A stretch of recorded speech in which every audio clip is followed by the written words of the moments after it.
Assalamualaikum warahmatullahi wabarakatuh. Allahu Akbar, Allahu Akbar, Allahu Akbar, Allahu Akbar walillahil hamd. Alhamdulillahi wahdah, sadaqa wa'dah wa nasara abdah, wa a'azza jundahu wa hazamal ahzaba wahdah. Asyhadu an la ilaha illallah wahdahu la syarikalah wa asyhadu anna sayyidana wa nabiyana Muhammadan abduhu wa rasuluh la nabiyya ba'dah.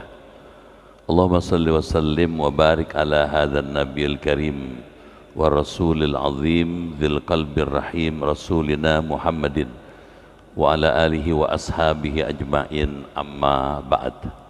Yang terhormat ketua dan pengurus Yayasan Masjid Al-Ittihad, yang terhormat ketua dan pengurus DKM Masjid Al-Ittihad, Bapak Ibu hadirin dan hadirat sekalian, keluarga besar Masjid Al-Ittihad yang dimuliakan dan dirahmati Allah Subhanahu wa taala. Bapak Ibu dimuliakan Allah, kalau bulan lalu kita bicara soal kurban, hari ini kita akan berbicara salat. Salat adalah bagian yang terpenting dalam ibadah kaum muslimin kepada Allah. Saking pentingnya sampai Allah mengatakan as-salatu imaduddin. Salat itu tiangnya agama, katanya. Faman aqamaha, siapa yang menegakkan salat, faqad aqamaddin, sama dengan menegakkan agamanya. Wa man tarakaha, siapa yang meninggalkan salat, sama dengan meruntuhkan agamanya, katanya. Berangkat dari hadis ini, salat menjadi sangat penting, katanya. Kajian kita malam ini akan membicarakan salat dengan segala kaitannya, khususnya yang terdapat di dalam Al-Quran dan As-Sunnah, katanya. Kenapa ini? Karena ini dua sumber utama dari ajaran Islam. Bapak Ibu rahmati Allah, kita lihat lagi.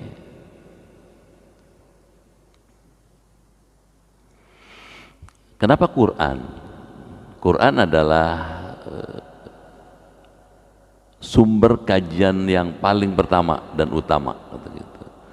Allah memberikan keyakinan pada kita, dzalikal kitabu la raiba fi hudal lil muttaqin. Inilah kitab suci Al-Quran yang tidak ada keraguan barang sedikit pun di dalamnya, diturunkan untuk menjadi pedoman bagi orang yang bertakwa. Nah, sebagai sebuah kajian tentu ada sumber kajian yang kita bahas, ada kitab yang kita kaji. Nah, kitabnya kebetulan kita punya, ini banyak orang punya, namanya Minhajul Muslim, ditulis oleh Profesor Abu Bakar Jabir Al-Jazairi, guru besar Universitas Madinah, katanya, di Madinah, dan sekaligus imam besar Masjid Nabawi. Saya beberapa kali ketemu beliau, seorang yang amat baik dalam pemikiran Islam. Kalau lihat dari tahunnya, buku ini termasuk buku yang modern. Ada buku klasik, ada buku modern, ada buku kontemporer. Nah, ini termasuk buku yang modern. Nah, kita kaji untuk bisa melengkapi wawasan kita selama ini tentang sholat. Yang kedua, selain sumber dari Quran, kita juga sumbernya dari sunnah Rasulullah. Saya tampilkan di sini Ar-Raudhah Asy-Syarifah, katanya. Seperti Bapak ingat, di samping kiri ini ada makam Rasulullah, katanya, kubur Rasulullah. Sehingga kalau kita bicara Raudhah, kita ingat Rasulullah, katanya. Seorang yang sangat besar jasanya, seorang yang sangat mulia dibandingkan seluruh nabi. Dari 124.000 nabi, orang paling mulia, nabi paling mulia Nabi Muhammad. Dari 313 rasul, rasul paling agung Nabi Muhammad SAW. Dari 25 rasul, Allah pilih 5 rasul yang diunggulkan, Nabi Nuh, Nabi Ibrahim, Nabi Musa, Nabi Isa, Nabi Muhammad. Paling unggul di antara seluruh nabi dan rasul itu Nabi Muhammad. Nah, kita lihat lagi sekarang. Dalam setiap kajian selalu dicari makna di balik objek kajian itu. Kalau sholat kita cari maknanya, dia punya makna bahasa gitu. Secara bahasa, kalau kita belajar kitab-kitab ini, kitab-kitab kuning, as-salatu lughatan katanya. Sholat secara etimologis berarti berdoa. Jadi ketika orang sholat, orang itu sedang berdoa dia, gitu. Mana buktinya sholat itu berdoa katanya? Ketika Bapak berdiri, Bapak membaca doa. Ihdinas siratal mustaqim, tunjukkan kami jalan yang lurus. Itu berdoa itu. Waktu duduk, Rabbighfirli warhamni wajburni warfa'ni warzuqni wahdini wa'afini wa'afani. Ada 8 permintaan, seluruhnya doa semua gitu. Dan itu strategis sekali gitu. Semua orang butuh dengan 8 permintaan itu gitu. Nah, pada waktu kita menutup sholat, kita doa gitu. Ya. Di ujung tasyahud akhir, Nabi Muhammad biasanya ditutup dengan doa. Fil alamina innaka hamidum majid. Itu sudah boleh salam. Tapi ternyata Nabi dalam hadis yang sahih membaca doa. Allahumma gfirli ma qaddamtu wa ma akhartu wa ma asrartu sampai selesai. Ada hadis kata Rasulullah, idza faragha ahadukum minat tasyahud falyatakhayyar minad du'a ma syaa. Apabila kamu sudah selesai dari tasyahud, pilihlah olehmu doa yang kamu perlukan untuk kepentingan duniamu dan akhiratmu. Berdasarkan hadis itu diperkenankan, bahkan sunnah berdoa di ujung sholat sebelum salam. Tentu ada batasnya, ya, kecuali imam gitu. Kalau imam baca doa panjang-panjang, makmum batuk. Aja mak batuk gitu. Lama amat sih kata makmumnya. Udah selesai kok belum salam-salam nih gitu. Jadi yang bagus membaca doa di akhir tasyahud itu ketika kita sholat sendirian, sholat sunnah gitu. Terus ada makna secara terminologis gitu ya, pendekatan praktis gitu ya.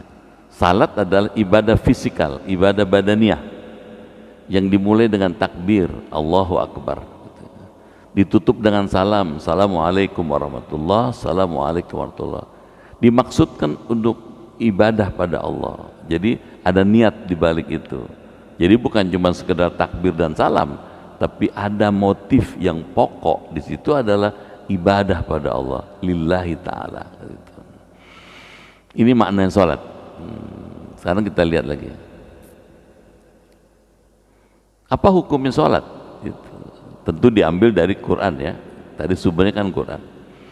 Hukum sholat diwajibkan Allah bagi setiap orang yang beriman gitu, yang telah memenuhi syarat, karena perintah Allah dalam surat An-Nisa ayat 103, surat Al-Baqarah ayat 238. Dari 2 ayat ini nanti akan kita lihat, disimpulkan sholat itu wajib gitu.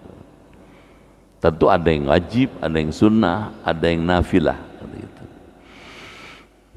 Nanti kita bahas. Demikian juga dalam hadis Rasulullah. Jadi kalau ini dasar hukum kenapa sholat diwajibkan, ada 2 ayat.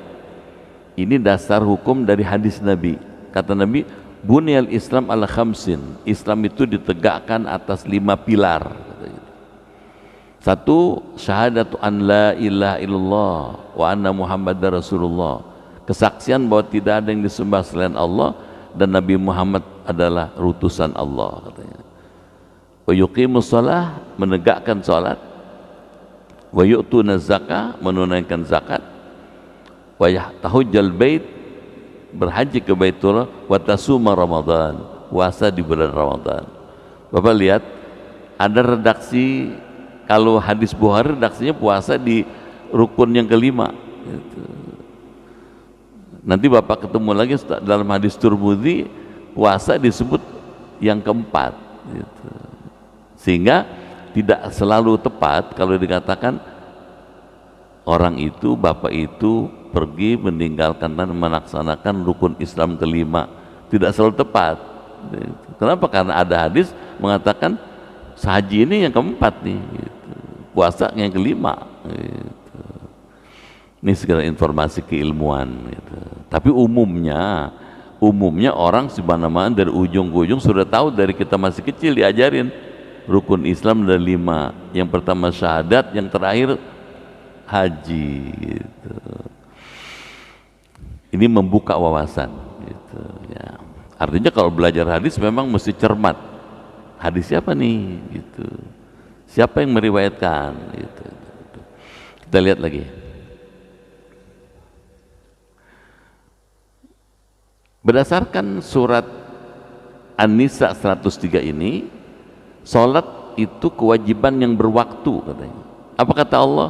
Fa idza qadaytumus salata, apabila kamu sudah selesai melaksanakan salat, fadhkurullah, ingatlah Allah katanya, qiyaman, ketika kamu berdiri, wa qu'udan, pada waktu kamu duduk, wa ala junubikum katanya, ketika kamu sedang berbaring katanya. Fa idzat ma'nantum, maka apabila kamu telah merasa aman katanya, fa aqimus salata, maka dirikanlah salat itu katanya. Sebagaimana biasa, inna salata kanat alal mu'minina, sesungguhnya salat itu diwajibkan ya kepada orang yang beriman dengan kewajiban yang tertentu katanya. Berdasarkan ayat ini, salat umat Islam itu berbeda dengan kewajiban ibadah agama lain. Ada agama lain kalau melaksanakan ibadah itu yang menentukan pemimpin agamanya. Rombongan pertama jam 7, rombongan kedua jam 8, rombongan ketiga jam 9, rombongan keempat jam 10. Yang menentukan pemimpin agamanya gitu. Kalau Islam enggak, salat itu yang menentukan Allah. Kapan mau salat subuh, kapan zuhur, kapan asar, kapan maghrib, kapan isya. Itu sebabnya dikatakan inna salata kanat, sesungguhnya salat itu diwajibkan kepada orang beriman, kita mauquta, dengan waktu yang tertentu katanya, dengan waktu yang sangat jelas gitu. Berdasarkan ayat ini, salat itu wajib dilaksanakan sesuai dengan waktunya. Kita dalami lagi, apa sih urgensi salat dalam hidup ini? Ya. Rasulullah dalam hadis, ya, kemudian ayat Quran dulu kita lihat, hafidhu ala salawati wa salatil wusta, peliharalah semua salat, 5 waktu katanya, wa salatil wusta, dan salat pertengahan katanya, wa qumu lillahi qanitin, laksanakan salat karena Allah dengan khusyuk katanya. Berdasarkan ayat ini, memelihara salat itu menjadi wajib. Pertanyaannya, apa yang dipelihara? Satu syaratnya, ada syarat wajib salat, ada syarat sahnya salat. Yang kedua, rukunnya gitu.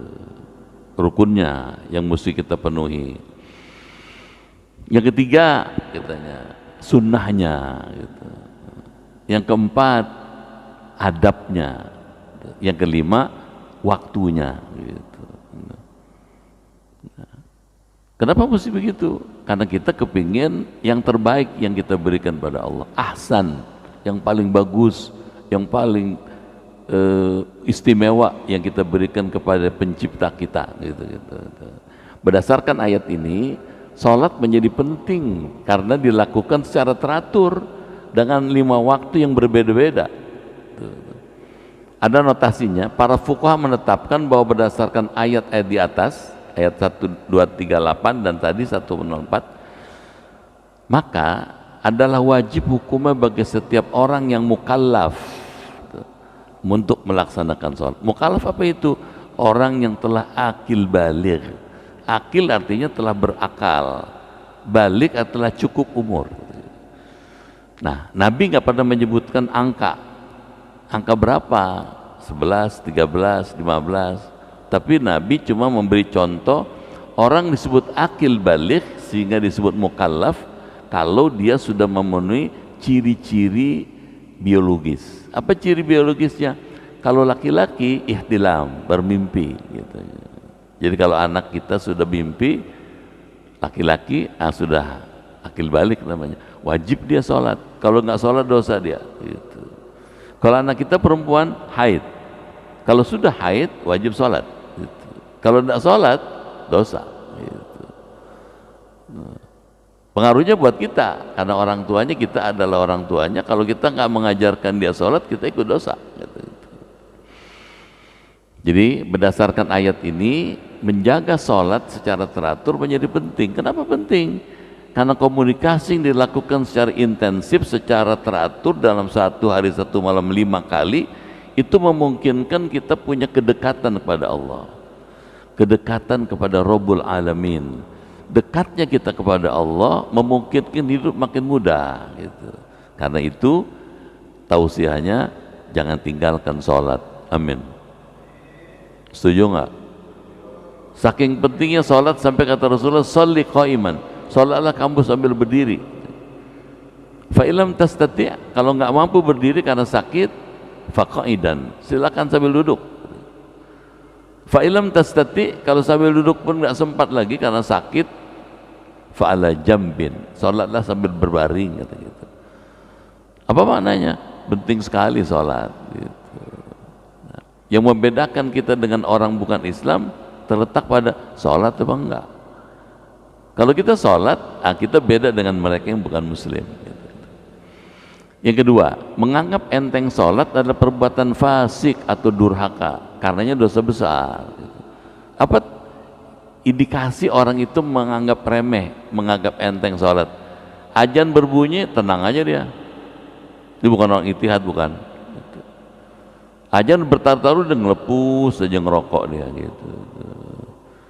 Orang yang beriman begitu dengar azan cepat dia gitu, merespon itu dengan cepat. Allah manggil saya nih gitu. Kalau dipanggil pimpinan aja cepet banget kita berangkatnya gitu, dengan pakaian yang rapi gitu. Apalagi dipanggil yang punya alam semesta gitu. Di situ kelihatan iman orang kuat apa enggak. Makin kuat iman seseorang, makin responsif dia terhadap panggilan Allah gitu.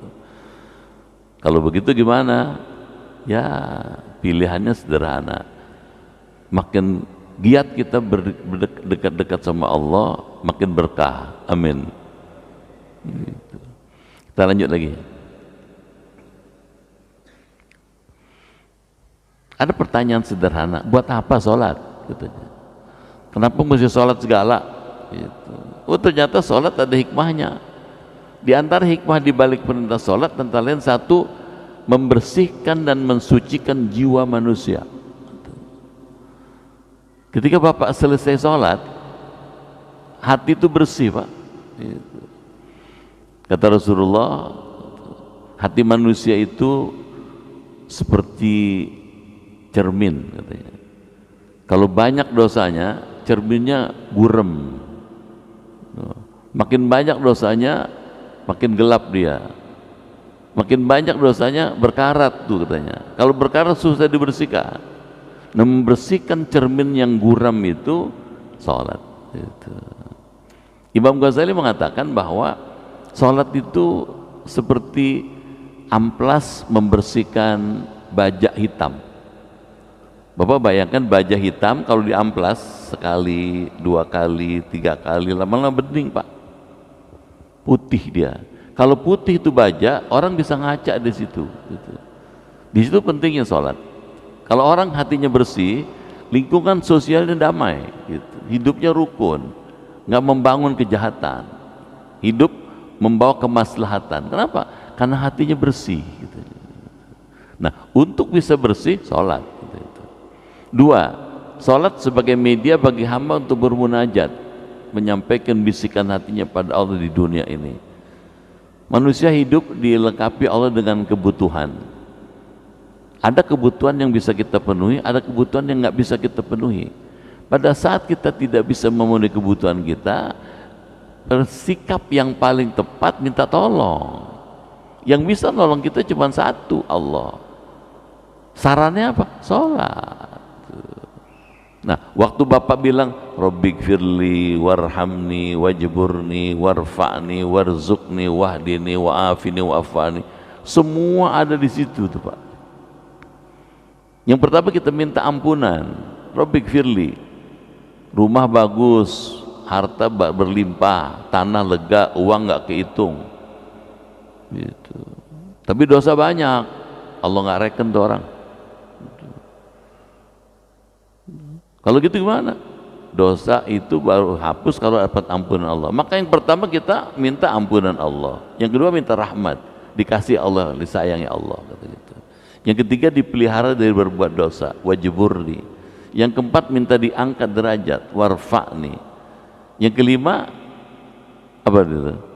Warzuqni, minta rezeki gitu. Yang keenam baru minta hidayah gitu. Yang ketujuh minta apa katanya? Minta afiat, sehat. Dan yang ke-8 minta maaf. 8-8-nya orang butuh. Semua orang butuh dengan itu. Kalau begitu sholat dibutuhkan, sholat penting katanya. Yang ketiga untuk membuat diri dapat berdampingan dengan Allah di akhirat kelak. Kalau bapak secara tekun melakukan sholat dengan baik, bukan cuma yang wajib, juga yang sunnah, bapak punya kans besar untuk bisa ketemu Allah di akhirat. Dan ketemu Allah adalah setinggi-tinggi tujuan hidup manusia beriman. Masuk surga indah, lebih indah ketemu yang punya surga. Setuju nggak? Iya dong. Begitu bapak ketemu yang punya surga, semua yang ada di surga nggak ada yang lebih hebat kecuali yang kita lihat itu. Apa mungkin orang bisa ketemu Allah? Bisa.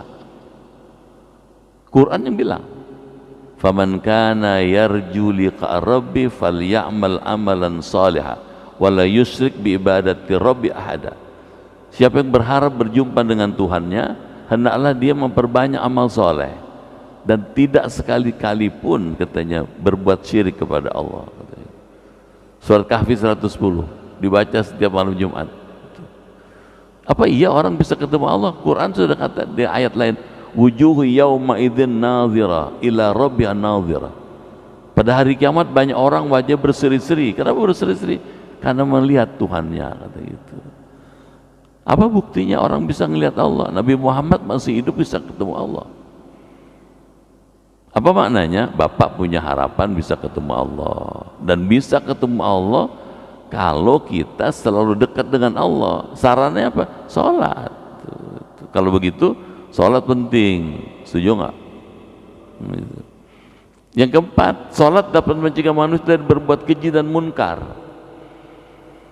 Apa itu perbuatan keji? Perbuatan yang tidak sesuai dengan harkat kemanusiaan.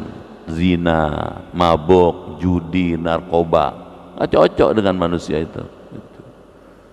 Munkar, perbuatan melanggar syariat, gitu. Melanggar hukum Allah, melanggar hukum dunia. Gitu. Nah, sholat ngerem, gitu, bisa membatasi orang dari berbuat keji dan munkar. Kalau begitu, untuk bisa hidup nyaman, tentrem, damai, rukun, sejahtera, selamat, sholat. Setuju nggak? Bagaimana kalau minum dulu nih? Kayaknya mau minum gak enak sama ustadznya, gak diminum kepengen minum nih. Kita minum dulu deh ya. Silakan Pak. Ada rotinya kan?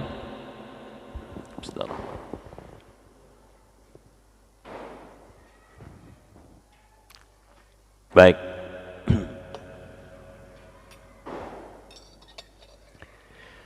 Kita lanjut lagi. Jadi perbuatan keji atau perbuatan yang tidak sesuai dengan manusia. Yang biasa zina tuh hewan. Gitu. Karena kita bukan hewan, yang nggak boleh zina dong. Gitu. Dan zina itu merusak uang, merusak keluarga, merusak masyarakat, merusak struktur sosial. Gitu. Jadi kalau gitu gimana? Untuk tidak berbuat keji, sholat caranya. Munkar, melawan hukum Allah. Gitu. Kalau orang berani melawan hukum Allah, apalagi hukum manusia. Gitu. Nah, untuk bisa hidup rukun, guyup, tentrem, damai, sholat. Jadi kalau kompleks DPR ini mau rukun, aman, tentrem, damai, sejahtera, bahagia, semuanya sholat. Amin. Setuju nggak ya? Dan tempat untuk mengkaji-kaji itu di Masjid Al-Ittihad. Jadi Masjid Al-Ittihad ini senternya nih, pusatnya membangun kemaslahatan masyarakat. Baik, kita lanjut lagi. Ini ayatnya. Utlu ma uhiya ilaika, bacakanlah olehmu apa yang diwahyukan Allah kepada kamu, katanya. Kamu Nabi Muhammad. Mindal kitab, dari kitab suci Al-Quran, katanya. Wa aqimis shalah, tegakkanlah salat. Inna salata, sesungguhnya salat itu tanha, dapat mencegah, anil fahsya, dari berbuat keji, wal munkar, dan perbuatan munkar. Wala dzikrullah akbar, mengingat Allah itu lebih besar keutamaannya dari ibadah yang lain. Ada zikir di situ. Salat itu zikir, Pak. Zikir itu ingat Allah, kata gitu. Zikir ada 3 macam. Ada zikir dengan badan, gerakan, berdiri, ruku, i'tidal, sujud, duduk, itu zikir dengan badan. Ada zikir dengan lisan, baca takbir, Allahu Akbar, baca Fatihah, baca tasbih, baca doa, itu zikir dengan lisan. Ada zikir dengan hati, apa itu? Niat. Gitu. Ketiga bentuk zikir itu lengkap ada di sholat. Gitu. Jadi kalau Bapak sholat, Bapak sedang berzikir kepada Allah. Dan orang yang selalu berzikir pada Allah, ingat sama Allah, dia punya 3 kesadaran. 1, sadar adanya Allah. Ini penting, Pak. Kalau orang sadar adanya Allah, nggak mau jahat dia. Setuju nggak? Bapak lihat tuh di televisi, di media sosial, orang berbuat jahat karena nganggap Allah nggak ada. Gitu. Sadar terhadap dirinya, tahu dia dirinya siapa di hadapan Allah. Gitu. Harus berbuat apa dia. Gitu. Dan yang ketiga, sadar lingkungan. Nah itu dibangun ketika orang sholat. Gitu.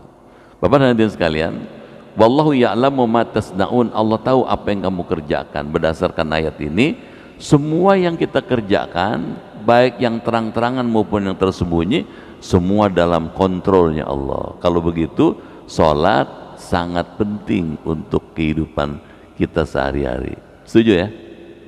Baik, kita lanjut lagi. Apa keutamaan sholat? Banyak hadisnya. 1, kata Rasulullah, pokok segala urusan adalah Islam. Tiangnya adalah sholat, dan puncaknya jihad di jalan Allah. Jadi sholat ini penting sekali. Kenapa? Puncaknya tuh, tiangnya adalah sholat, puncaknya jihad. Bapak mau meninggalkan rumah dari Isya tadi sampai sekarang, ini karena jihad fisabilillah. Kalau begitu gimana? Orang mau jihad fisabilillah, sungguh-sungguh berjuang karena Allah, gitu, karena imannya bagus, gitu, karena sholatnya bagus, gitu. Yang kedua, meninggalkan sholat adalah batas antara seseorang dengan kekufuran. Maksudnya gimana nih? Bedanya bainal muslim wal kafir tarkus sholat, kata Nabi. Yang membedakan seorang muslim dengan orang kafir, meninggalkan sholat. Begitu seorang muslim tidak sholat, dia nggak beda dengan orang kafir. Si A dengan si B jalan sama-sama. Si A muslim, si B bukan muslim. Pas maghrib, si A nggak sholat, sama dengan si B. Supaya beda, sholat dong. Gitu. Setuju nggak nih? Begitu lewat aritiyat, sorry ya, saya mau sholat dulu ya. Gitu. Nggak lama kok, cuma 5 menit paling. Gitu. Beda dia dengan temen yang seperti B itu. Gitu.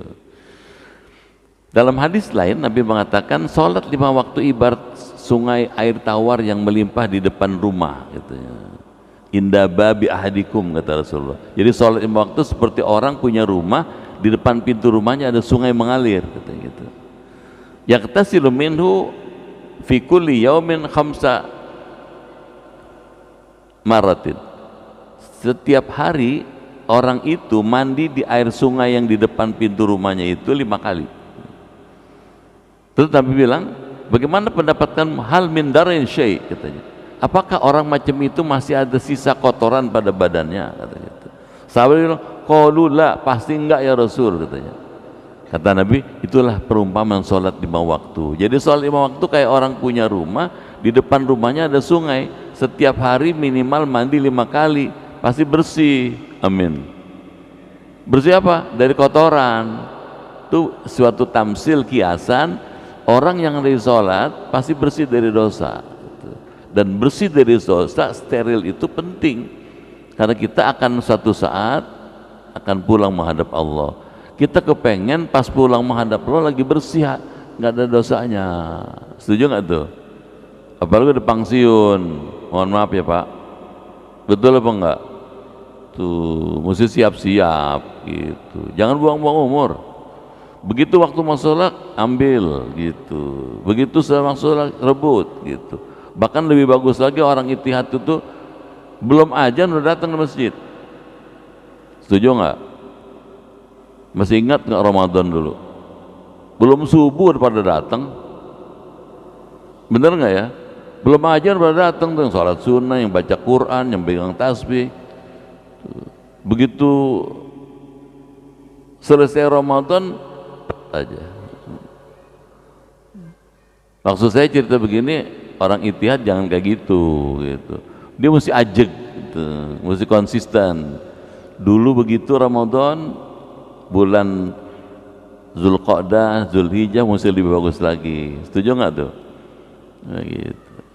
Menurut saya sih orang tinggal di sini untung Pak. Masjid dekat, betul nggak? Jalan nggak becek. Tuh. Masjidnya bagus, speakernya kenceng, karpetnya empuk, AC-nya full. Kalau nggak sholat di masjid rugi Pak. Gitu. Kata Nabi, la sholata li jaril masjid illa fil masjid. Tidak sempurna orang tinggal di sekitar masjid sholatnya kecuali di masjid. Gitu.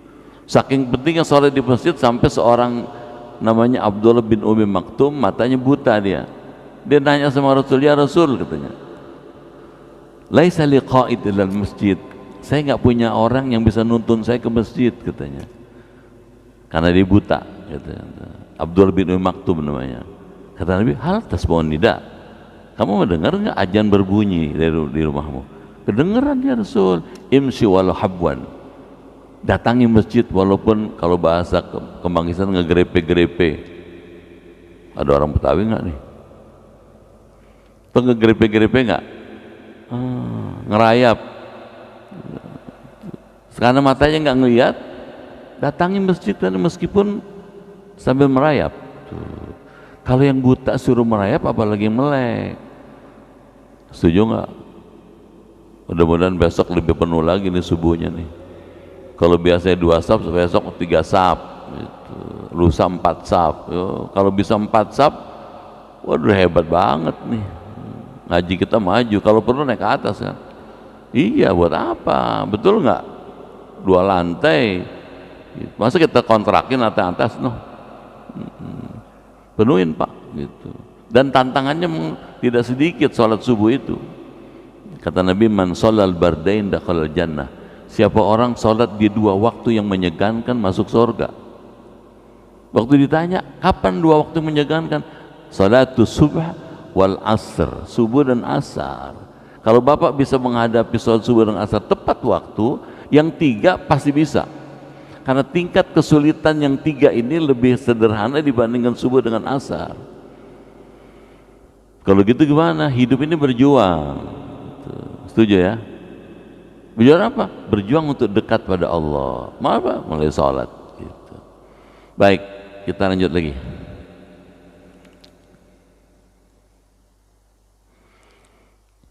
Hadis-hadis tadi dan ayat-ayat tadi kalau kemudian kita sederhanakan, dia mengajarkan ada sholat fardu, zuhur, asar, maghrib, isya, subuh.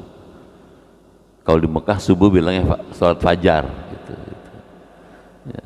Makanya di Quran dikatakan wa Qur'an al-fajri aqimis salata liduluki syamsi ila ghasaqil lail wa Qur'an al-fajr inna Qur'an al-fajri kana mashhuda.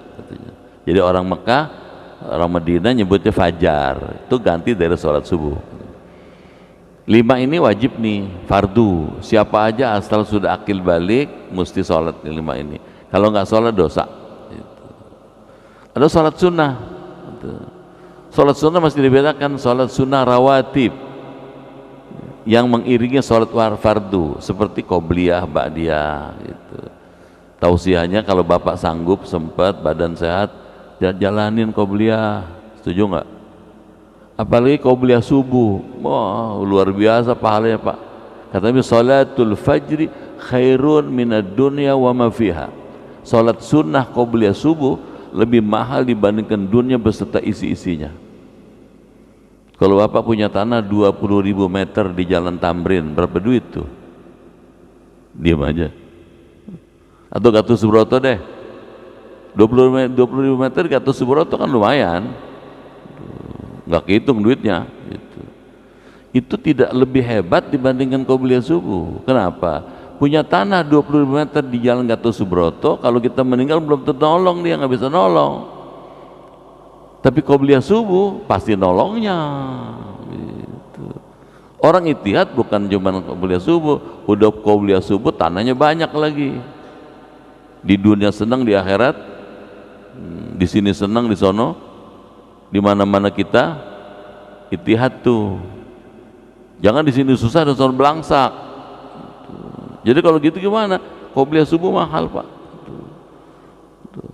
Bagus lagi misalnya kalau zuhur, ya qobliyahnya 4 rakaat. Ada hadis yang ada, rahimallah rajulan shalla qabla dzuhur arba'an, katanya. Allah melimpahkan rahmat kepada seseorang yang sholat sebelum zuhur 4 rakaat. Caranya gimana? 2 rakaat salam, 2 rakaat salam gitu.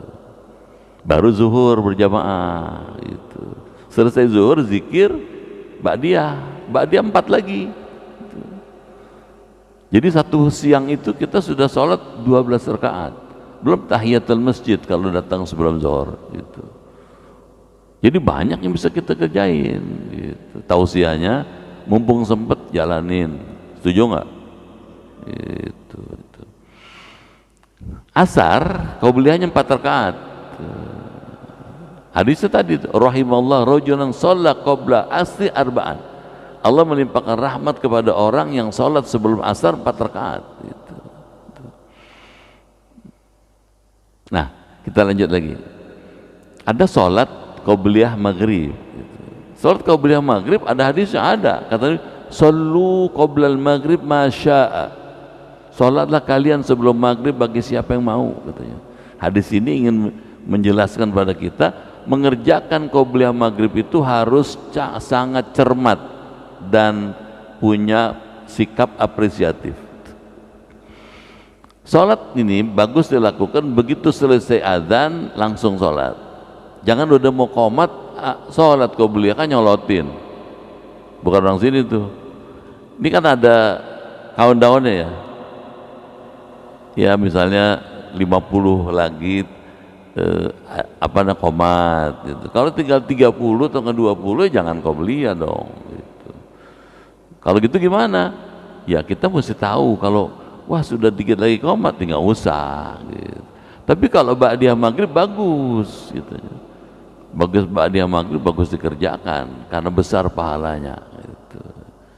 Jadi tausiahnya selama kita sempat mampu cetak kebaikan, cetak amal soleh gitu. Isya gitu juga ada ba'diyahnya gitu. Kita lanjut lagi. Ada sholat nafilah. Nafilah sholat tambahan gitu ya. Dia tidak terkait dengan sholat fardu. Kalau ini terkait dengan sholat fardu, kalau ini tidak terkait dengan sholat fardu. Apa misalnya duha, sebaiknya bapak dan ibu, ya ada ibu-ibu nggak? Sebaiknya bapak duha diperlu-perluin gitu. Kata Nabi menyampaikan hadis qudsi. Rasulullah pernah menyampaikan hadis qudsi. Hadis qudsi itu redaksi dari Nabi itu, tapi sumber dari Allah. Apa kata Allah? Irka' li arba' raka'atin awal nahar. Rukuklah untuk aku, kata Allah, 4 rakaat di awal siang.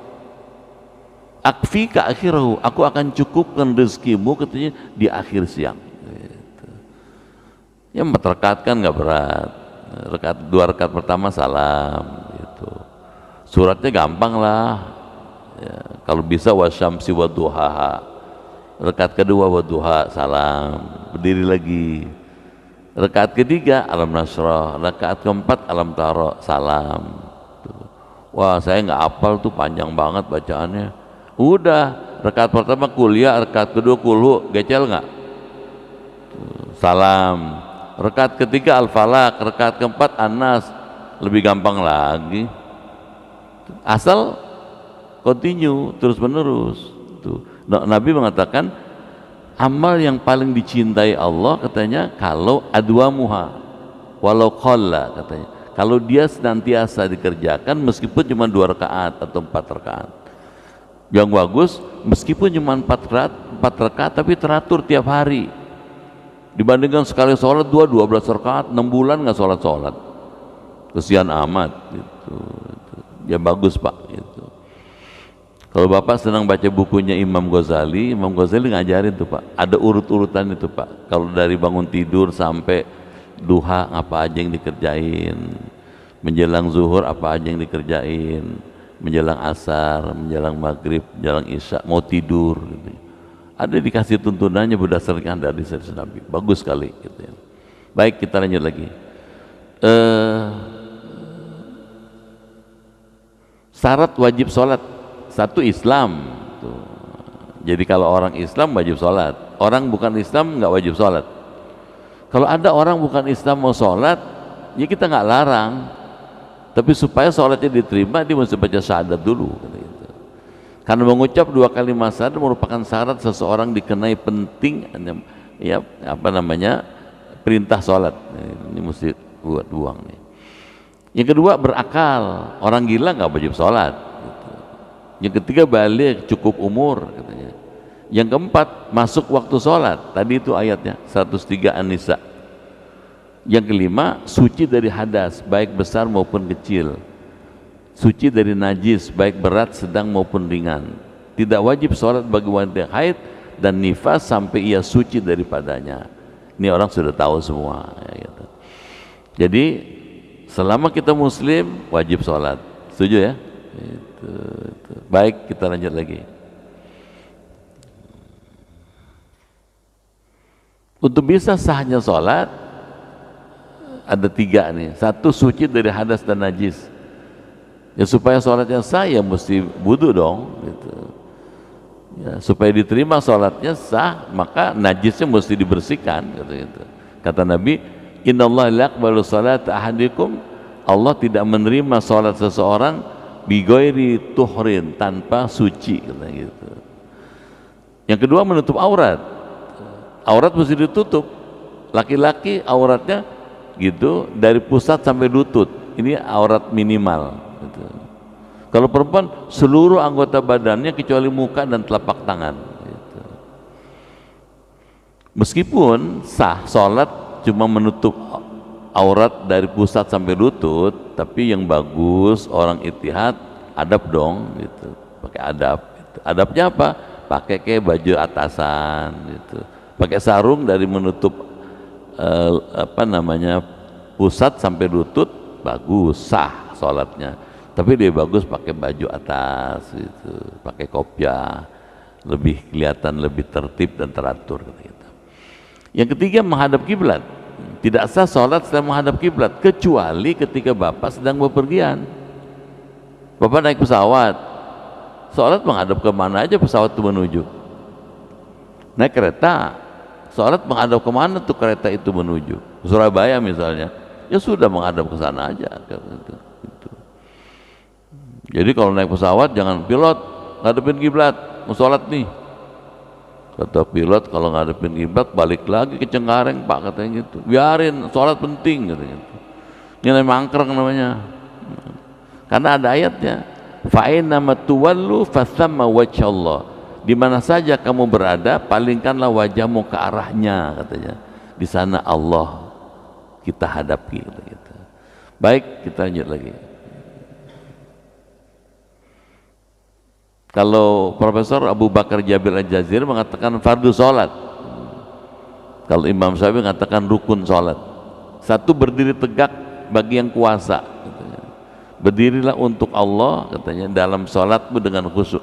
Wa qumu lillahi qanitin. Yang namanya berdiri, mohon maaf, kaki kira-kira jaraknya 1 jengkal.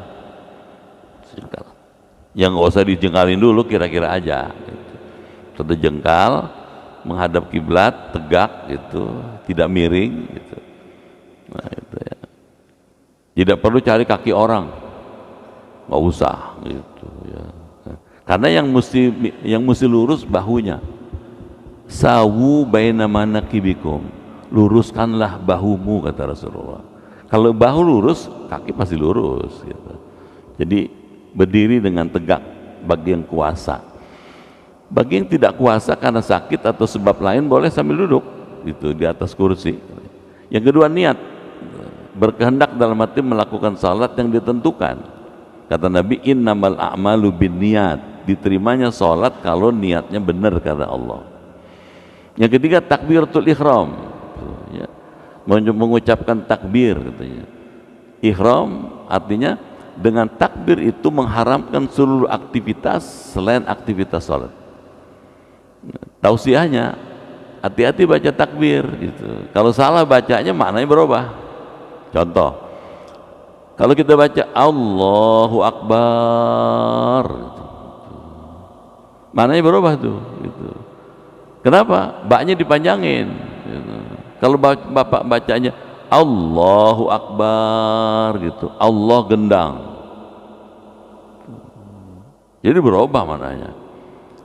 Sebaliknya kalau bapak baca alifnya dipanjangin Allahu Akbar, tuh nanya apakah Allah Maha Besar gitu. Disuruh sholat malah nanya.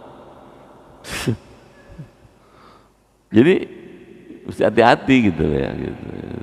Jadi, karena itu menentukan, karena ini rukun ini Pak, takbiratul ihram ya. Takbir, yang takbir itu mengharamkan seluruh aktivitas selain sholat. Ini udah ada nih.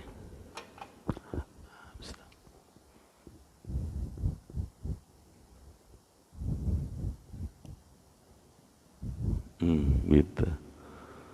Bapak lihat, kalau salah baca salah makna gitu ya. Jadi kalau alif dipanjangin Allahu Akbar, itu salah itu maknanya. Kalau baknya dipanjangin juga salah. Kalau Allahu Akbar juga nggak boleh juga gitu. Mesti jelas gitu, lafadznya mesti jelas, makhrajnya mesti jelas gitu ya. Bapak dan hadirin sekalian, membaca takbir ini mengharamkan seluruh aktivitas. Begitu Bapak sudah baca Allahu Akbar, seluruh aktivitas selain sholat haram. Itu artinya. Jadi kalau sudah Allahu Akbar, nggak boleh makan, nggak boleh minum, nggak boleh ngomong. Jadi persoalan, bagaimana kalau kita sudah Allahu Akbar itu, ibu kita manggil-manggil. Para ulama ahli fikih kemudian mengatakan, kalau sholatnya fardu boleh tidak dijawab, tapi kalau sholatnya sunnah boleh dibatalkan, jawab dulu gitu. Jadi Allahu Akbar menjadi sangat penting nih Pak. Yang kedua, membaca suratul Fatihah, surah Al-Fatihah. Surah Al-Fatihah itu kata Nabi, la salata liman lam yaqra bi Fatihatil kitab. Tidak sah salat seseorang yang tidak membaca Al-Fatihah. Jadi persoalan, kalau Bapak datang di Masjid Al-Ittihad, imam sudah mulai salat. Begitu Bapak takbir Allahu Akbar, imamnya ruku, mungkin enggak? Diam aja. Bapak berjamaah terlambat, begitu datang imam sudah lagi mimpin sholat. Begitu Bapak takbir sedekap, imamnya ruku karena sudah selesai baca suratnya. Lalu apa yang mesti kita lakukan? Menurut hadis Nabi, ruku. Kenapa? Karena ada hadis sahih. Kata Nabi, idza kabbara fakabbiru wa idza raka'a farka'u wa idza sajada fasjudu. Apabila imam takbir, takbirlah kamu katanya. Apabila imam ruku, rukulah kamu. Apabila imam sujud, sujudlah kamu katanya. Berdasarkan hadis sahih ini, maka menjadi kewajiban bagi makmum mengikuti imam. Makruh hukumnya bagi makmum ngebarengin imam. Haram tuh nggak boleh bagi makmum mendahului imam. Contoh nih Pak, tapi bukan di Ittihad ya. Kadang imamnya masih baca lam yalid wa lam yulad gitu, makmum udah turun tangan dia. Nah, turun tangan sebelum imam bergerak mendahului dia. Kalau menurut para ulama ahli fikih, sholat dia tidak lagi berjamaah gitu. Jadi gimana? Tunggu aja. Kalau imam sudah bergerak baru kita bergerak. Kalau imam ruku baru ruku. Kalau imam sudah sujud, sudah jelas sujudnya, baru kita sujud. Ada keteraturan, ada ketertiban gitu yang dilakukan antara makmum dengan imam. Membaca surat berdasarkan hadis ini lengkap seperti tadi imam tadi. Bismillahirrahmanirrahim. Alhamdulillahi rabbil alamin gitu. Jadi lengkap gitu ya. Memang kalau Bapak pergi ke Mekah, imam tidak terdengar baca bismillahnya. Bukan berarti tidak baca, dia baca, cuman sir gitu.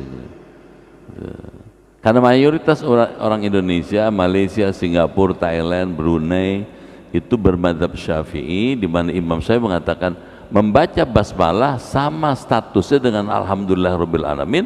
Maka kalau alhamdulillahirabbil alamin dibaca dengan jahar, bismillah juga jahar keras gitu. Sementara orang Mekah Madinah bermadzhab Hambali. Hambali itu mengajarkan bahwasanya membaca basmalah tidak diharuskan keras. Meski demikian disunnahkan membaca sir gitu. Baca dia, si imam baca, teman pelan gitu. Bismillahirrahmanirrahim. Alhamdulillahirabbil alamin gitu. Tetap baca. Lalu gimana? Kalau kita biasa membaca basmalah kemudian kita jadi makmum salat di Masjidil Haram di Mekah, sah nggak? Sah gitu. Jadi jangan pulang lagi. Imam nggak baca bismillah, gua kapok sembahyang di Mekah, gua pulang aja dah, kata gitu. Ya rugi dong, ongkosnya gede. Betul nggak? Gitu. Baik, kita lanjut lagi. Nah, jadi ruku, apa dulu ruku? Ruku itu meletakkan tangan, membentuk posisi 90 derajat. Allahu Akbar, taruh di sini, gitu. Ya, taruh di lutut, bukan di atas betis atau di paha, gitu, di lutut. Nah, mata diarahkan ke tempat sujud, gitu. Itu ruku. Bangkit dari ruku disebut i'tidal. Gitu. Ya, sami Allahu liman hamidah. Nah, ketika orang sami Allahu liman hamidah, Nabi dalam banyak hadis katakan, karena Rasulullah katanya, adalah Rasulullah SAW ketika bangkit dari rukunya, ya, meletakkan yadahu kama kana, meletakkan kedua belah tangannya seperti sebelum ruku. Sebelum ruku kan begini. Maka kita lihat ada orang yang sami Allahu liman hamidah sedekap lagi, jangan diomelin. Kedengeran nggak tuh? Bid'ah lu, sholat sedekap lagi gitu. Tapi ada hadis lain mengatakan Nabi pernah sambil Allah ini tangannya dilepas gini. Jadi yang begini sah, yang begini sunnah gitu. Yang nggak ada sunnah, nggak ada sambil Allah udah gitu. Terus pegang dompetnya lagi gitu. Jadi kalau gitu gimana? Ya mesti pakai aturan gitu. Bangkit dari ruku atau i'tidal.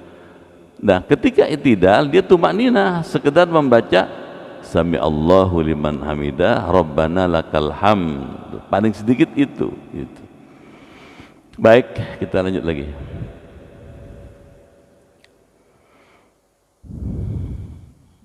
Sujud katanya. Nah, sujud tentu ada ayatnya di Quran. Sujud apa sih? Meletakkan 7 anggota badan melekat di tempat sholat. Di mana 7? 1 dahi, 2 tangan, 2 lutut, 2 ujung kaki. Jadi 6 tambah 1 7 kan? 1, 2 lutut terus kaki 7. Nah, selama 7 ini diletakkan di tempat sujud, sah. Di ininya dibuka, ya, dibuka dahinya supaya terkena ini. Kalau ditutup begini tidak sah, gitu.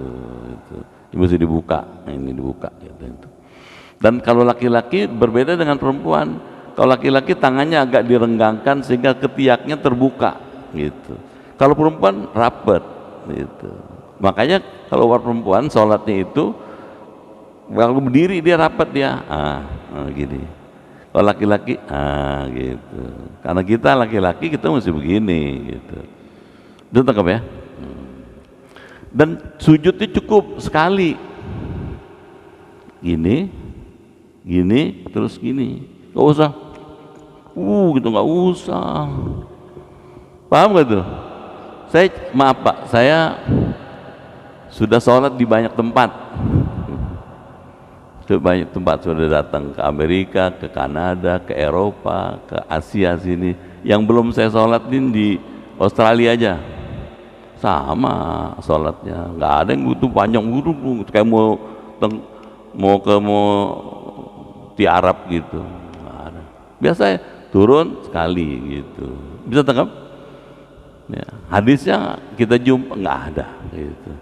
Cukup sekali. Kita lihat di Saudi, di Mekah, di Madinah, di Mesir, di Yordan, sama gitu. Jelas? Kita lanjut lagi. Tumanina tuh berhenti sejenak gitu. Pada waktu ruku Allahu Akbar, tumanina, berhenti sejenak. Pertanyaan, sejenaknya berapa lama? Sekedar membaca tasbih Subhana Rabbiyal Azim 3 kali. Itu sudah tumanina namanya. Sami Allahu liman hamidah, berhenti sebentar, sekedar baca Rabbana lakal hamd. Nah, membaca Rabbana lakal hamdu itu disebut tumanina gitu. Sujud Allahu Akbar, baca tasbih 3 kali, tumanina gitu. Ya. Tumanina dalam ruku, dalam sujud, serta duduk antara 2 sujud. Duduk antara 2 sujud, tumanina apa? Rabbighfirli warhamni wajburni warfa'ni warzuqni wahdini wa'afini wa'fu'ani gitu. Salam tuh cukup ya. Kalau Bapak salam, jadi yang menoleh cuman kepalanya. Misal begini kan, duduk iftiras. Kalau ini iftiras, kalau Rabbighfirli. Kalau duduk tasyahud akhir, gini, tawarruk, tangannya gini kan. Assalamualaikum warahmatullah. Jadi jangan semuanya bergerak dan nggak usah begini-begini, tidak perlu gitu. Saya cari nggak ada Pak hadisnya, tidak dijumpai itu gitu. Jadi begini, Assalamualaikum warahmatullah. Pipinya kelihatan di belakang. Rasulullah tuh sangat disukai oleh sahabat kalau menoleh ke belakang. Sahabat lihat pipi Rasul senang. Assalamualaikum warahmatullah, pipinya kelihatan, itu cukup kata gitu. Jelas? Nah, duduk tasyahud tadi ya, kalau duduk tasyahud tawarruk, kaki kiri disorong ke kanan, kaki kanan ditegakkan gitu ya. Kecuali yang sakit kakinya gitu. Kalau kakinya sakit ya udah lempengin aja, Allah juga ngerti gitu. Tapi kan nggak semuanya sakit, masa semuanya sakit semua. Tertib di antara rukun tertib, yang mana didulukan, yang belakang dibelakangin gitu ya. Bapak dan hadirin sekalian, masih banyak nih, cuman waktunya ya. Ada sunnah muakkadah gitu, ya. Sunnah yang dipentingkan. Apa contohnya misalnya? Membaca surat atau sebagian ayat Quran setelah Al-Fatihah di rakaat pertama dan rakaat kedua gitu. Itu sunnah gitu. Nabi biasanya kalau subuh baca suratnya panjang. Dalam hadis Bukhari, saya ngajar hadis Bukhari di Masjid Taqwa sana. Tapi kalau subuh bacanya 60 ayat paling sedikit. Kadang 100. Kadang rakaat pertama Ar-Rahman. Rakaat kedua Al-Waqiah. Ar-Rahman 76, Al-Waqiah 93 gitu ya. Udah berapa tuh? Kalau dibaca di sini jangan-jangan tinggal imam doang. Begitu salam, mana makmum saya nih gitu. Makmum bilang kapok, kan sholat di masjid lama banget gitu. Karena tidak semua orang senang gitu. Tapi kalau Bapak ke Mekah, ke Madinah, orang baca panjang-panjang senang aja. Kenapa? Karena memang kita niat ke sana mau sholat, mau ibadah gitu. Baik. Kalau sholat zuhur, asar, isya sedang gitu. Sedang itu ya 20 ayat, 19 ayat gitu, sedang itu. Tapi kalau maghrib pendek gitu, karena waktunya pendek gitu. Ada orang lapor sama ya Rasul katanya, saya kalau jadi makmum dia panjang banget kalau maghrib bacanya katanya gitu. Terus Nabi tegur, idza amma al-qaum falyukhaffif. Kalau kamu jadi imam katanya di tengah masyarakat yang banyak, ringankanlah bacaanmu katanya. Fa inna fihimu dhaif, karena di antara makmum ada yang lemah katanya. Wasakim, ada yang sakit, wa dhaif, ada yang punya keperluan lain gitu. Jadi kalau maghrib pendekin gitu. Wadal hajah, ada yang masih punya keperluan gitu. Jangan mentang-mentang hafal Yasin, maghrib baca Yasin. Ghairil maghdubi alaihim waladdallin. Bismillahirrahmanirrahim. Yasin. Waduh, baca Yasin nih. Mana mau kondangan? Waduh, mana bagaimana? Mana di tengah-tengah? Mau ngebatalin bagaimana? Nggak dibatalin bagaimana nih? Kan jadi gelisah makmumnya. Jadi kalau maghrib baca yang pendek-pendek aja, jangan malu. Kuliah kulu jangan malu gitu. Jelas ya? Baik. Membaca sami Allahu liman hamidah, sami Allahu liman hamidah ini sunnah gitu. Baca subhana rabbiyal azim 3 kali ketika ruku sunnah. Membaca subhana rabbiyal a'la 3 kali ketika sujud juga sunnah. Ini dasarnya surah Al-A'la, surah Al-Waqi'ah. Takbir intiqal, takbir antar rukun. Ya, begitu bangun dari sujud, Allahu Akbar, itu sunnah tuh Pak. Itu. Allahu Akbar, itu sujud. Allahu Akbar, itu takbir intiqal. Tasawuf awal, ini kalau Profesor Abu Bakar mengatakan ini sunnah muakkad, jangan sampai ditinggalkan gitu. Membaca surat Fatihah dengan suara yang nyaring pada waktu sholat maghrib, isya dan subuh, sunnah tuh Pak, dikencengin gitu. Membaca sir dalam sholat-sholat yang zuhur, asar, sir pelan-pelan, dan membaca selawat untuk Nabi SAW ketika kita melaksanakan sholat di tasawuf awal maupun tasawuf akhir gitu. Ini mudah-mudahan ada manfaatnya. Masih banyak sih, cuman kalau dipanjangin lama-lama pulas semua nih. Cuman saya sendirian yang ngomong gitu. Baik, mungkin ini pengantarnya. Kalau ada yang belum jelas bisa kita diskusikan. Silakan. Ya Pak, Pak Almas. Ya Pak.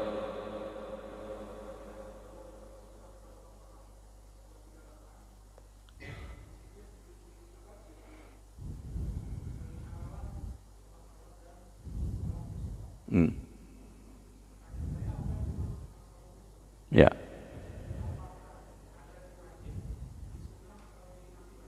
Ya.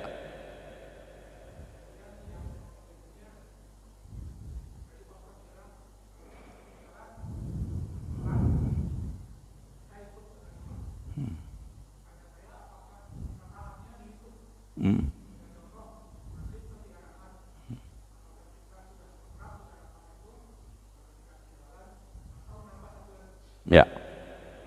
Baik Pak. Terima kasih Pak. Yang pertama, Bapak disebut, saya jawab yang kedua dulu ya. Bapak disebut 1 rakaat apabila Bapak mendapatkan imam ruku.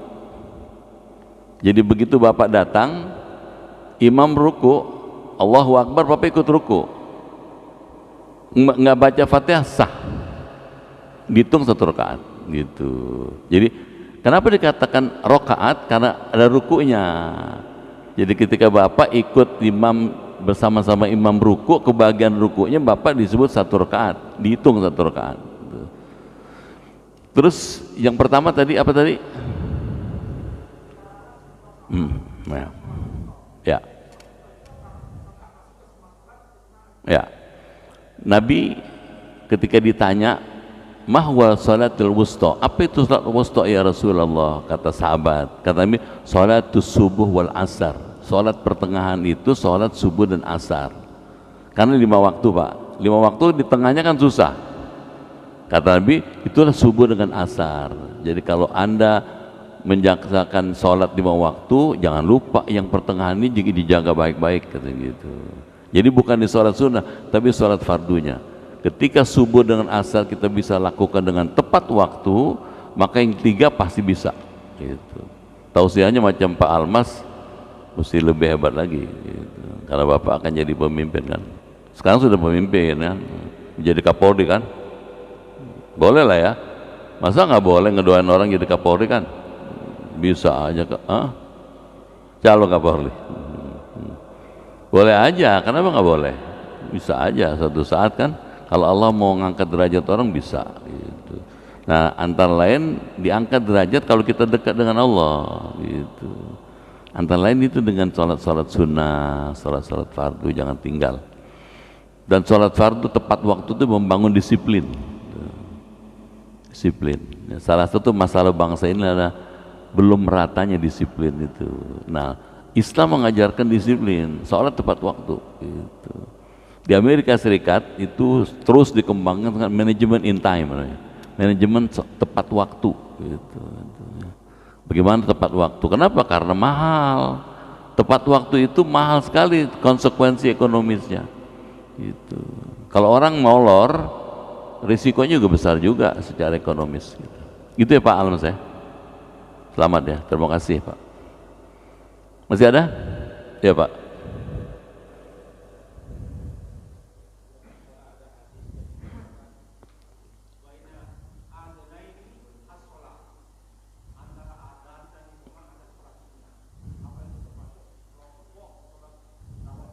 Ya. Hadis bunyinya bainal adanain, di antara bainal adanain, di antara dua adzan itulah salatun. Gitu. Pertanyaannya dua adzan itu apa kan gitu. Nah, itulah yang disebut salat qobliyah. Gitu. Qobliyah. Jadi karena ada hadis itu maka qobliyah itu menjadi penting. Gitu. Nah, khusus untuk subuh fadilahnya kayak tadi Pak, lebih besar dibandingkan dunia beserta isi-isinya. Khusus untuk zuhur dan asar bukan cuma 2 rakaat, 4 rakaat. Yang bagus ya kalau mau meningkat. Kalau selama ini baru 2 rakaat, besok 4 rakaat gitu. Ada peningkatan gitu. Asar juga 4 rakaat qobliyahnya. Habis asar tidak boleh sholat ba'diyah gitu.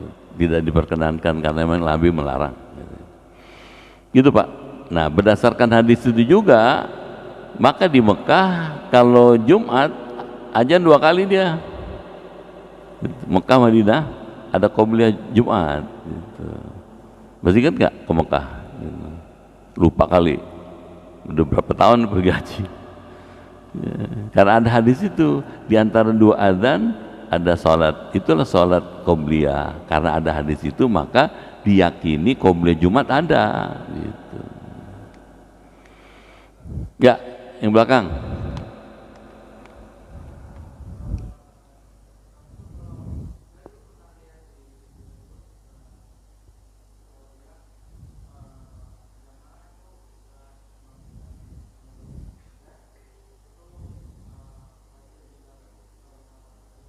Gimana?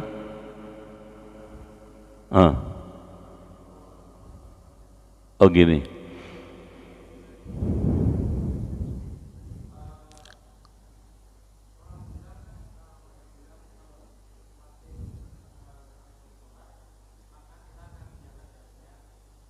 Akan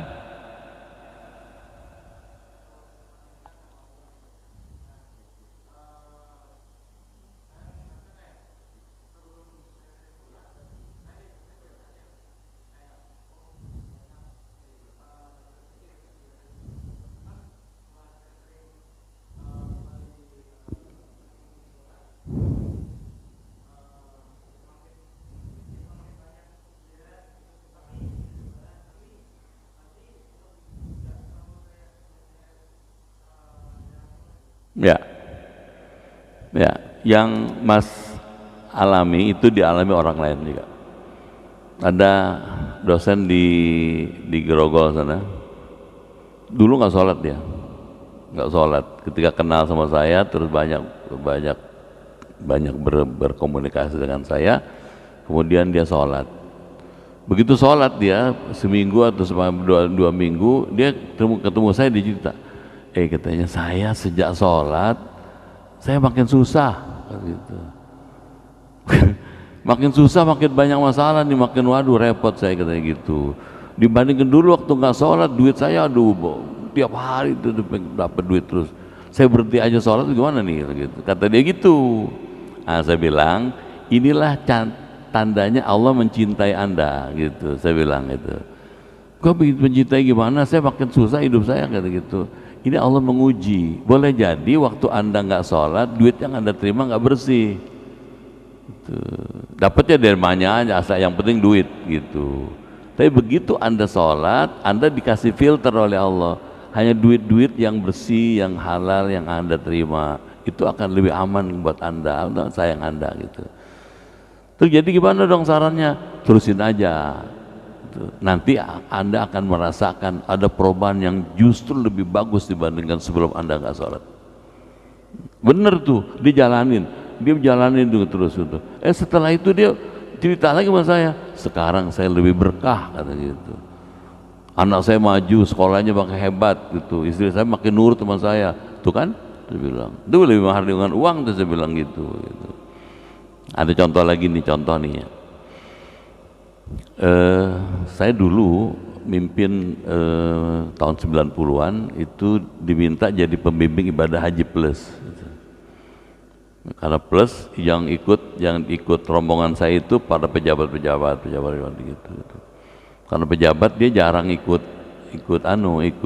manasik 2-3 kali, nggak ikut cuma sekali doang gitu. Nah sekali tempo besok kita mau wukuf di Arafah, malamnya saya kasih briefing, kasih tahu, saya bilang besok pagi Bapak dan Ibu akan melaksanakan wukuf di Arafah. Kita sebelum itu sudah mandi sunnah ihram, berpakaian ihram dan siap-siap berangkat dari Mekah menuju ke Arafah. Kata dia buat apa katanya Pak Ustadz pakai ihram kan udah pertama kali datang katanya pakai ihram ngapain sih dingin gitu. Tanya nggak ngerti nih. Nah setelah itu maghrib berangkat sama-sama nih ke masjid. Satu rombongan nih ke masjid dari hotel.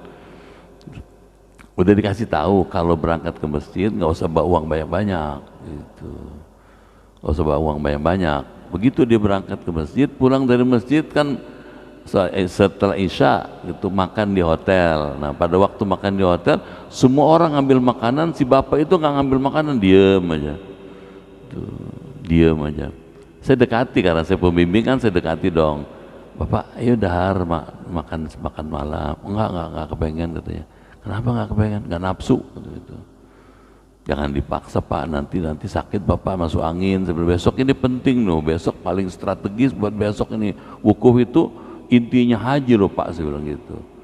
Biarin Ustaz, tenang aja gitu. Udah, saya ngambil makan terus udah ambil makan, saya samperin lagi. Kenapa sih Bapak nggak mau makan gitu? Apa dia bilang? Duit saya hilang. Berapa banyak? Waktu itu $2.500. $2.500 ya cukup lumayan ya. Kalau kali 14.000 kan lumayan kan? Cukup lumayan lah gitu. $2.500 gitu. Saya bilang Bapak disayang Allah. Bapak dicintai Allah. Bagaimana Pak Ustadz duit hilang dicintai Allah? Begini Pak gitu. Bapak ini besok mau melaksanakan wukuf. Wukuf itu intinya haji. Kalau wukufnya bagus, sah, Bapak haji diterima oleh Allah. Boleh jadi uang yang Bapak hilang itu nggak bersih. Saya bilang gitu. Emang Ustadz, emang dia bilang gitu. Astagfirullahaladzim. Kok bisa bilang memang kata gitu. Dia orang Medan gitu. Jadi waktu saya mau berangkat, saya bilang sama teman-teman, gue besok mau pergi haji ke Jakarta katanya. Sini duit katanya gitu. Duit di meja teman saya ambil aja, saya kantongin $2.500 gitu. Itu Pak barangkali nggak bersih tuh Pak. Mungkin dia nggak ridho tuh. Jadi Bapak disayang Allah. Jadi sesuatu yang kayaknya nggak nyaman, Mas nih misalnya waktu nggak sholat dengan waktu udah sholatnya intensif, kayaknya kok banyak kesulitannya, baik tidak nyaman. Tidak nyaman itu bukan berarti Allah benci, tanda Allah mencintai Mas gitu. Jadi terusin aja, nanti akan ada berkahnya, nanti akan justru lebih hebat lagi setelah ini, gitu ya. Ya Pak Samsu, monggo. Salam.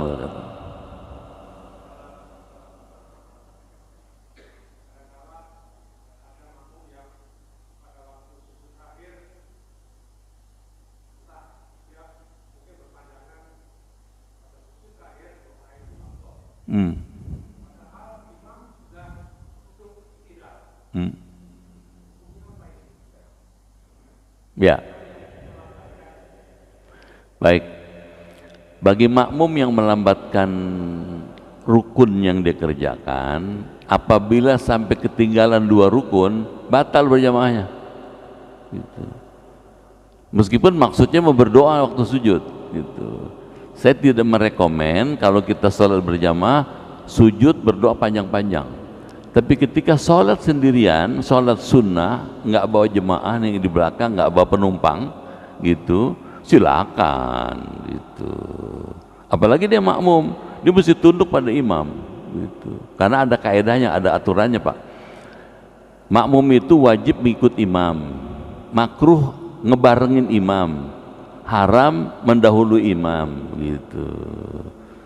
Jadi kalau dia orang udah bangun, dia masih sujud aja gitu, atau imamnya sudah lama, ini dia masih sujud aja, kena makruhnya gitu. Jadi saya tidak merekomen yang begitu. Sebaiknya kalau kita mau sujud panjang-panjang, doa panjang-panjang ketika sholat sendirian, sholat qobliyah, ba'diyah, atau sholat sunnah di rumah. Oh silakan Pak, ada hadisnya, ada. Kata Nabi, aqrabu ma yakunul abdu ilallah wa huwa sajid. Keadaan di mana orang begitu dekat dengan Tuhannya ketika dia sedang sujud. Fad'ullah biha, berdoalah kepada Allah pada saat itu. Jadi disuruh berdoa waktu sujud. Jadi persoalan di situ, doanya pakai bahasa apa? Itu. Jadi persoalan lagi kalau mau didalami. Para ulama terbagi 2 nih. Ada ulama mengatakan silakan berdoa pakai bahasa Quran. Tuh. Ada 100 doa di Quran Pak kalau mau kita baca gitu. Silakan doa pakai bahasa Nabi, ada ratusan doa di dalam hadis Nabi, silakan. Tuh. Boleh nggak berdoa pakai bahasa lokal? Nah, jadi masalah tuh gitu. Bahasa lokal mau baca Surabaya misalnya gitu. Boleh apa enggak gitu. Nah, para ulama mengatakan mengenai ini ada 2 pendapat. Pendapat pertama karena boleh. Kenapa? Karena Nabi pernah ada orang baca doa dalam bahasa Persia, Nabi diem. Diamnya Nabi mengindikasikan bolehnya berdoa dalam bahasa lokal. Terus ada ulama lain yang lebih sempit pahamnya, nggak boleh, katanya, karena memasukkan unsur non sholat di dalam sholat, katanya terlarang. Itu sempit pahamnya. Gitu. Jadi kalau gitu gimana? Di antara 2 kubu ini ada yang kubu yang pertengahan. Begini aja deh katanya, daripada kalau di sini ngerjakan dianggap mengintervensi sholat, yang di sini mengatakan ini tidak boleh, doanya pakai bahasa hati, dalam hati. Gitu Pak. Gitu monggo.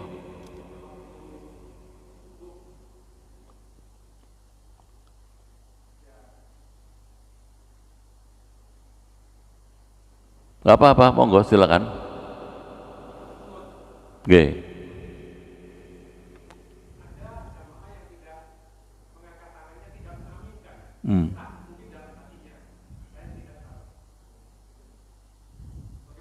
Ya, kata Imam Syafi'i, bainal imam wal ma'mum sawaun. Keadaan yang paling ideal, kata Imam Syafi'i, antara imam dengan makmum sama, katanya gitu. Sama artinya kalau imam baca doa, makmum ikut mengaminkan, gitu. Itu yang paling ideal. Nah, kita baik-baik sangka aja Pak. Kalau ada orang nggak angkat tangan, kita anggap dia berdoa juga, tapi tidak seperti yang lain, gitu ya gitu. Nah, Imam Syafi'i juga sangat toleran, menghargai. Ketika Imam Syafi'i berada di Baghdad, sholat di masjid yang dibangun Imam Hanafi. Karena tahu Imam Syafi'i ini tokoh mujtahid besar, jemaah di sana minta Imam Syafi'i supaya jadi imam. Imam Syafi'i waktu itu sholat, Jadi imam di masjidnya Imam Hanafi, tapi nggak kedengeran kunutnya, katanya. Ketika ditanya, kenapa anda nggak kunut? Bukankah anda yang mengajarkan kunut itu sunnah abad, yang kalau ditinggalkan mengharuskan sujud sahwi, katanya. Saya baca kunut, tapi tidak terdengar, katanya. Kenapa? Saya menghormat muassis hadzal masjid, pendiri masjid ini, gitu. Jadi di antara orang-orang besar di dalam agama itu sangat menghargai, gitu. Jadi kalau gitu gimana? Saya sih tetap menyarankan kalau imamnya baca doa, makmum mengaminkan, gitu. Gitu Pak. Gitu. Gitu ya. Ini kalau saya terusin ini bukan tambah bener nih. Kata yang udah ngantuk, aduh nyiksa banget nih Ustaz. Mau pulang nggak enak, nggak pulang mata ngantuk, gitu, itu, ya, itu. Baik, kita ketemu lagi. Masih banyak bahannya, masih banyak masalahnya, masih banyak persoalannya. Tapi barangkali ini dulu sementara, mudah-mudahan ada manfaatnya. Kita ketemu lagi kapan-kapan ya, gitu. Kita baca doa lagi. Saya selalu gitu Pak, doa lagi buat semua, mohon pada Allah supaya semuanya sehat, berkah, dan bisa husnul khotimah. Al-Fatihah.